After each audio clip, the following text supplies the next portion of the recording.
Oi, pessoal, eu sou a Isabelle. Se você curte relatos sobrenaturais, você está no lugar certo. Então já se inscreve no canal, ative as notificações e lembre-se de curtir o vídeo logo no início, pois ajuda muito a entregar para outras pessoas. E vem comigo explorar o sobrenatural.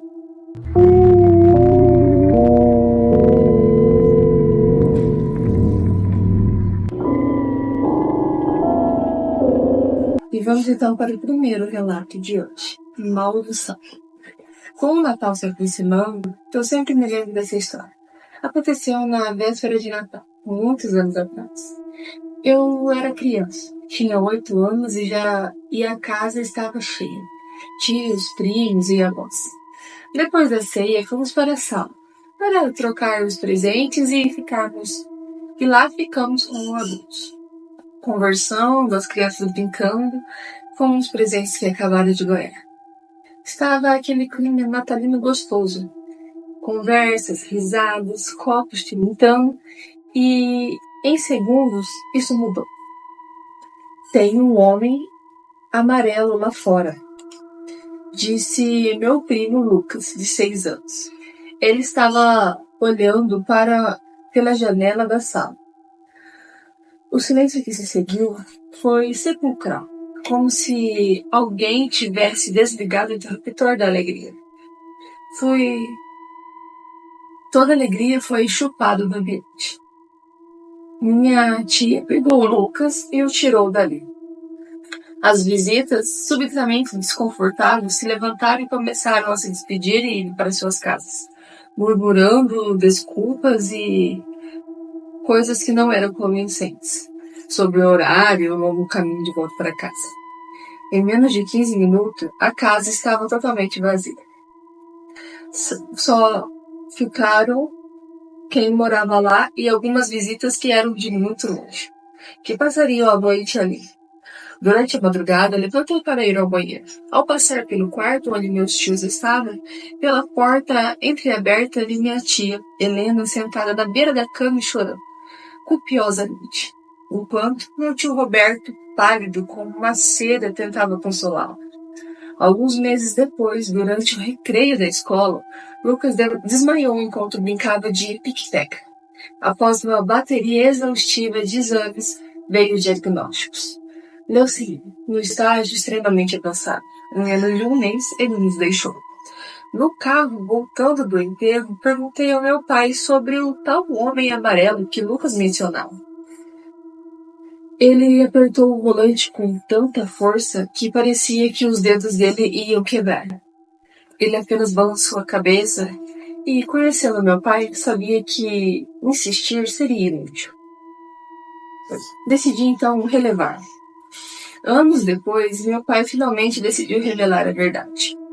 Numa noite de tempestade, reuniu a mim e minha irmã na sala. Segundo ele, ninguém sabia ao certo da natureza daquela tal figura. Alguns diziam que era uma maldição trazida da Europa pelos antepassados. Outros acreditavam ser o fantasma de alguém que prejudicava a nossa família, cobrando uma dívida ancestral. Mas uma coisa era certa e imutável. Sua aparição era um presságio. Um terrível e infalível. Quem o via estava com os dias contados. O homem amarelo. Explicou meu pai que parecia apenas uma pessoa de cada geração. Assim como meu primo Lucas foi escolhido de nossa geração. Isso significava que eu, meu irmão e nossos primos estávamos livres dessa tal maldição. Meu pai nunca viu o homem amarelo, mas descreveu a figura baseado no relato de seu irmão, meu tio Carlos, que quem herdei o nome, que faleceu aos 18 anos, num acidente de carro. Uma semana após vê-lo. Um ser de não mais que 1,60 de altura, com pele amarela e macilante, olhos pretos, e feitos de botões afundados nas órbitas, cabeça desproporcional e calma, sem orelhas, e com um corpo esquálido, que contrastava com uma barriga protuberante e redonda, como se aquilo estivesse grávido. Desde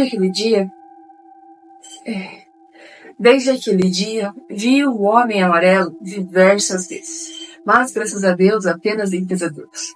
Hoje, como pai de 3 filhos, sinto um arrepio gelado percorrer a minha espinha, toda vez que eu vejo um deles olhando pela janela em silêncio. Um medo silencioso, constante, de que um dia eles possam ver aquela figura, minha sombra, dia e noite. Às vezes acordo no meio da madrugada, coberta de suor, e vou checar se cada um deles está em seu quarto, rezando para que nunca tenham que conhecer essa parte sombria de herança da nossa família. Obrigada por ler o meu relato, espero que acredite em mim. E, gente, achei interessante. Então é como se o Paulo Noel fosse uma premonição. Quem viu tá com os dias contados, não tem mais o que fazer. E isso vem herdando de família a família. Mas eles nunca tentaram procurar algum santo espírita, alguém que tenha mais relação com a espiritualidade, para ver se não tem como quebrar essa maldição, porque todas as maldições são quebráveis, né? Então, às vezes tem algo que dá para ser feito para vocês se livrarem disso. Mas muito obrigada por enviar esse relato. Eu acredito sim em você. Caso tenha mais relatos, eu adoraria ler aqui no canal. E vamos então para o próximo relato de hoje. Espírito pesado. Aconteceu comigo há cerca de 2 anos atrás. Fui para um resort passar 3 dias com o meu marido e meus 2 filhos. Na primeira noite de sono, deu tudo certo. Os meninos dormiam juntos em uma cama e eu e meu marido em outra, no mesmo quarto. Na segunda noite, na mesma disposição, os meninos em uma cama e eu e meu marido em outra. Todos dormiam, e eu ainda estava acordada. De repente, senti o ar ficar denso. O clima ficou extremamente pesado e eu sabia que, de certa forma, havia alguém ali. Fiquei quieta. Não tive coragem nem de olhar. Mas sabia que alguém estava ali na porta. Eu podia ver, sabe? Fiquei com medo. Eu senti ele se aproximar aos poucos. E continuei ali quieta na esperança que ele não me visse. Mas eles sabem que a gente sabe. Eles sentem que a gente pode senti-los. Será que emanamos algum tipo de luz? Ou algo do tipo? O fato de que não adianta fingir que não está vendo, porque eles sabem que você está vendo. De repente ele sentou na cama e eu senti o colchão afundar. Se sentou ao lado dos meus pés. O clima continuava denso e pesado. Neste momento senti um calafrio, diferente, algo que eu nunca havia sentido antes. Foi um calafrio de dentro do meu corpo, como se saísse dos meus órgãos internos. E foi de baixo para cima. A sensação de que eu tive foi de que um espírito se deitou sobre mim. Nesse momento veio um sono incontrolável. Eu lutei contra ele, mas acabei me entregando. Era mais forte do que eu. Alguém já sentiu isso? Tipo, um sono inabelável, como se você não fosse capaz, como uma anestesia. Eles fazem a gente sentir sono, será? Será que é assim que eles roubam a nossa energia? Bom, não sei.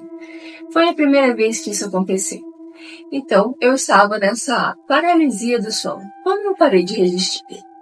Eu entrei em um sono profundo, e esse ser estava junto comigo. Ele cantou dentro da minha cabeça. Eu, de certa forma, sabia que não era quem eu estava pensando que aquilo fosse. Ele cantou um trecho de uma música infantil de bruxa. Até então, para mim, era algo inocente. Um vídeo que meus filhos sempre viam dessa bruxa. Mas, do jeito que ele cantou, me deixou com muito medo. Eu não tinha controle sobre nada. Depois disso, eu não me lembro de mais nada. Acordei no outro dia, passamos um dia bom, e quando chegou a noite, o clima era outro. Então, estava tudo leve e gostoso. Muito fácil de respirar, sabe? Completamente o oposto da noite anterior. Apesar de eu ter ficado bem assustada, uma experiência, digamos que interessante. Durante o acontecimento, eu simplesmente esqueço de olhar. Não consigo lembrar de nenhuma oração ou reza. Nada vem à minha cabeça. Essa foi uma das minhas experiências. Houve outras interessantes, boas e ruins. Obrigada por ler o meu relato. Estou adorando os seus relatos no canal. Espero que você leia. Está aqui, está lido, e eu adorei o seu relato. Achei bem interessante também, lendo a foto que você falou assim, que com certeza causou medo, mas é muito interessante. E será que você tem uma espiritualidade um pouco mais aberta? Por isso que você achava que sabia quem que era, sentiu a presença ali, sem antes de ver, né? Sem ter certeza que aquilo estava ali, você já estava sentindo que estava ali. Você já sabia que tinha alguma coisa de errado desde a hora que você entrou no quarto. Então, provavelmente, você tem uma espiritualidade bem aflorada. E é por isso que as coisas acabam acontecendo mais com você. E eu adoraria ver os seus outros relatos. Por favor, manda pra mim. Se tiver bastante, manda tudo de uma vez. A gente faz uma coletânea especial só sobre os seus casos, sobre as Firex. Mas é muito legal essa história. Obrigado pelo elogio e vamos então continuar aqui. Assombração dos Brucutus. O caso se passou no antigo município de Anhanguá, atual São Francisco do Pará, em meados da década de 50. Quem vivenciou o terror foi a minha avó, Isa. Hoje ela já é falecida. Mas ela sempre contava isso. Contava que, certa noite, a hora alta, como dizia ela saiu para buscar água, no poço que ficava a uma certa distância da sua casa. A escuridão era total. E o único som que ela ouvia eram os seus passos crepitando em folhas secas, e um silêncio ensurdecedor. Com um balde de alumínio equilibrado na sua cabeça, andava por um caminho no breu, iluminado apenas pela flaca lamparina de querosene em sua mão, que tremia ligeiramente cada passo. Assim que ela chegou ao poço, viu dois estranhos homens vestidos de branco. E observou. Sentiu uma má impressão. Cismada, tratou logo de encher o balde sem demorar. Ao retornar, percebeu o ruído de passos atrás de si. Ao virar, notou que os homens vinham lhe seguindo. E o mais estranho, estavam maiores em estatura. Pensou consigo. Nossa, que homens altos! Não pareciam tão altos quando os vi da primeira vez. Os passos deles agora eram mais ligeiros, e ao virar-se novamente, o seu tamanho era ainda mais maior, ainda mais grande. Qual foi o seu susto? Credo, só pode ser uma assombração. Pensou ela toda arrepiada. Apertou o passo, olhou outra vez e os homens estavam esfichados mais ainda, compridos quanto as árvores. Ela largou o balde com a água e saiu correndo na carreira, sabendo que estava sendo perseguida por aquele ser de outro mundo. Os homens cresceram tanto que só de olhar para cima ela os via, e já estavam a ponto de vergar sobre ela. Desesperada, chegou em casa aos berros, socando a porta. Os seus pais a acudiram e a encontraram em pânico, branco que nem papel, e com os olhos esbugalhados. Da porta trancada na tramela. Pode se recuperar do susto, mas a visão dos homens gigantes permaneceu em sua mente como um pesadelo, que não queria desaparecer. Esse fato aconteceu ainda outra vez, de modo semelhante, em Afuá, onde ela também morou por um tempo. E cada vez que acontecia, a sensação de terror era mais imensa, como se a assombração estivesse se tornando mais e mais alta, determinada a alcançá-la. Não se sabe onde minha avó tirou esse nome, mas ela chamava as assombrações de brucutus, os mistérios dos gigantes da noite, prontos a espalhar o terror, em memória da minha vovó. Obrigado, Isa, me chamo José, e sucesso em seu canal. Obrigado, José, por enviar seu relato. Se eu não me engano, eu já li um relato aqui no canal de uma mulher que também viu um ser desse que ela olhou, estava de moto, ela olhou, era pequenininho e quando foi andando ele foi crescendo, e ficou mais alto que a árvore. Então, possivelmente seja, assim, um ser espiritual ou algo de outro planeta, que nem ela mesma falou ali, que tá ali ao redor e algumas pessoas conseguem ver ele.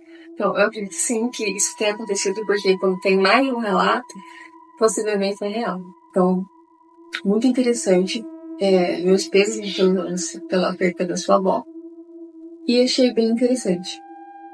Brucutus. O que será que ela ligou esse nome um no outro? Depois eu vou pesquisar o que é Brucutu. Mas é isso, gente. Esses foram os relatos de hoje. Espero muito que vocês tenham gostado. E lembrando, se você tem um relato e gostaria que eu lesse ele aqui no canal, aqui na descrição vai estar os métodos de envio. Muito obrigada a quem assistiu até aqui. Tenha uma boa noite e bons sonhos.